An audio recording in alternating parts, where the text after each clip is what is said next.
প্রশ্ন তো অনেকের প্রশ্ন যে আমি ভক্তি করছি বা ভক্তি জীবনে আছি বা ভক্তি অনুশীলন করছি, অথচ আমার জীবনে এত দুঃখ কষ্ট কেন? তো তাদেরকে বলি, যদি আপনি ভাবেন যে ভক্তি করছেন বলে আপনার জীবন অনুকূল হয়ে যাবে, সব কিছু যা চাইবেন তাই পাবেন, এটা কিন্তু একেবারে ভুল ধারণা। তা কিন্তু একেবারেই হবে না, বরং ভক্তি করলে আপনাকে ভগবান কিন্তু পরীক্ষা নেবেন। সেই পরীক্ষায় আপনার জীবন কিন্তু প্রতিকূল অবস্থায় এসে দাঁড়াবেই। এটা আমার নিজের ব্যক্তিগত অনুমান বলতে পারেন, বা এটা আমি অনুভব করেছি। তবুও কিন্তু ভক্তিপথ ছাড়বো না, যাই হোক, এবং কোনো দিনই ছাড়বো না। তো আপনাদেরকে বলি, যেমন ধরুন একজন কোনো ব্যক্তি বনের ধারে বসবাস করে, তো বনের পশুরা তখন কি করে? বনের ভেতরে থাকে, গভীর জঙ্গলে থাকে, তারা বাইরে আসে না।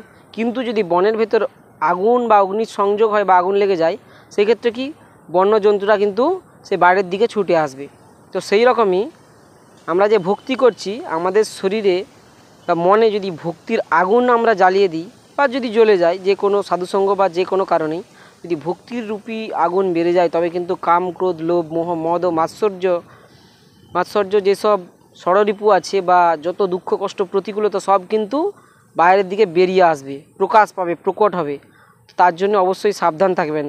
তো তার জন্য কখনোই কিন্তু ভক্তি জীবন থেকে সরবেন না।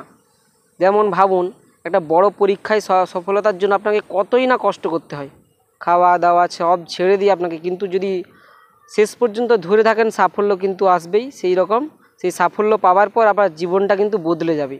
সেই রকম ভগবানের যদি আপনি চরণের দাস হতে পারেন, তবে সেই রকম কিন্তু প্রতিকূলতাকে পার করে আপনি ভক্তি জীবনে অবশ্যই সফলতা লাভ করুন এবং ভক্তি বৃক্ষের মগ ডালে পৌঁছে যান। হরে কৃষ্ণ, হরি বল।